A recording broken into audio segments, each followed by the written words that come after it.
Il s'est passé tant de choses et personne ne m'en a informé. Nous avons vécu nos joies et nos peines ensemble, toujours ensemble. Nous n'avons jamais eu de secret l'une pour l'autre, n'est-ce pas, Gayatri? Mais maintenant, j'ai l'impression que tu me prends pour une inconnue. Non, Saloni. Tu es la seule personne à qui je me confie. Pourquoi penses-tu ainsi, Gayatri? J'irai en parler à maman et à papa. Il se peut que je puisse les convaincre. Il n'y aurait pas de changement.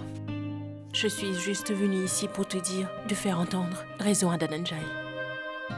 Va lui dire de retourner au village.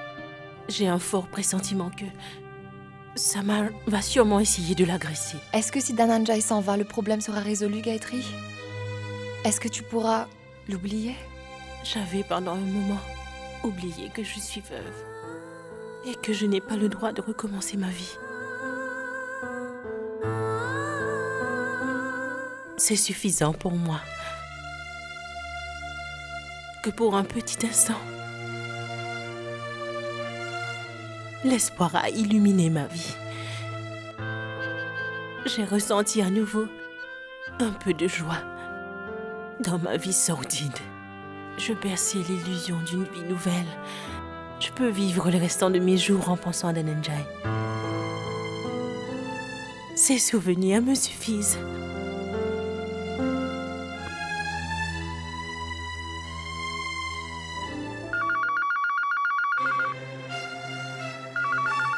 Si c'est encore ce Dhananjay qui appelle, je crois que je vais l'étrangler.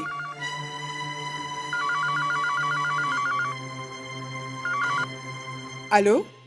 Ah, bonjour. C'est Dir à l'appareil. Oh, c'est toi, Dir.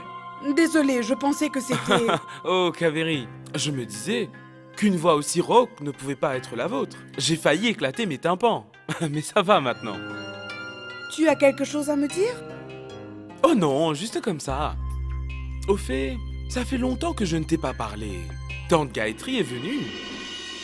J'ai alors pensé que tu l'avais accompagnée. Malheureusement, je n'ai pas pu te rencontrer. C'est pourquoi je t'appelle maintenant. Tu peux au moins venir la chercher. Ne serait-ce pas un bon prétexte? Je suis l'un de tes plus grands fans. En revanche, tu devrais aussi penser un peu plus à tes admirateurs. D'accord? Je raccroche maintenant. Très bien joué, Dir. Sais-tu que tu devrais être à Hollywood? Oui, Kakisa. Seul un bijoutier peut reconnaître les diamants. Tu es incroyable, Dir. Mais n'oublie surtout pas une chose.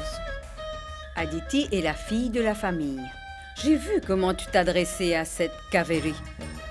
Ce serait ingrat de ta part de chercher ailleurs ce que tu as déjà dans cette famille. Mais non, ce n'est pas ça. Ça suffit, je vous c'est le bien. jure. Kakisa, je ne suis qu'un imbécile. Pardonnez-moi, s'il vous plaît. Très bien. Juma? Juma? Que je suis étourdie. Qu'y a-t-il, Kakisa? Ce n'est rien. J'ai permis à Juma de rentrer chez elle. Sa mère est souffrante. Je ne sais pas comment je vais faire mon travail sans elle. Ne vous inquiétez pas, Kakisa. Je vais me charger de toutes les responsabilités de Juma.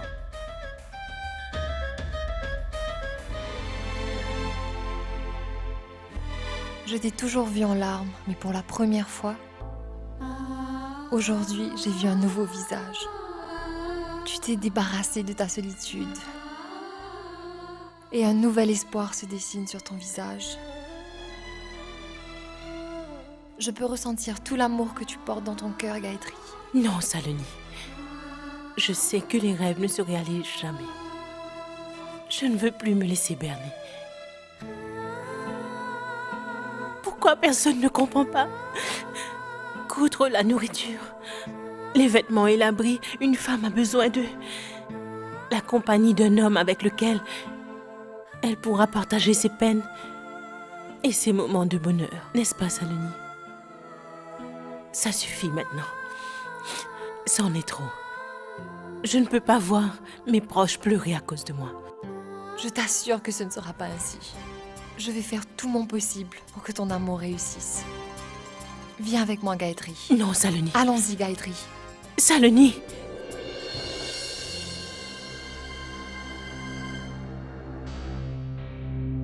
Tante Gayatri, mes respects. Bonjour. Quand es-tu arrivé? Je ne m'en suis pas rendu compte.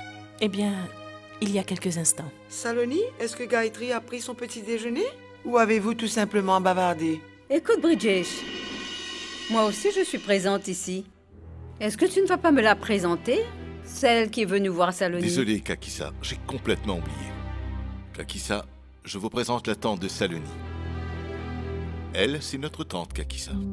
Mes respects. Donc c'est toi, la tante de Saloni? J'ai entendu parler beaucoup de toi. Que tu passes tout ton temps dans les cérémonies religieuses? Tu es bien de ceux qui ne font aucune différence entre les riches et les pauvres et les démunis? Tu es une femme au grand cœur. C'est la raison pour laquelle tu n'as pas hésité à accepter un chauffeur, ton employé, comme partenaire.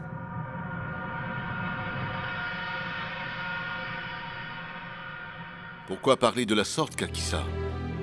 Gayatri est respectée par tout le monde.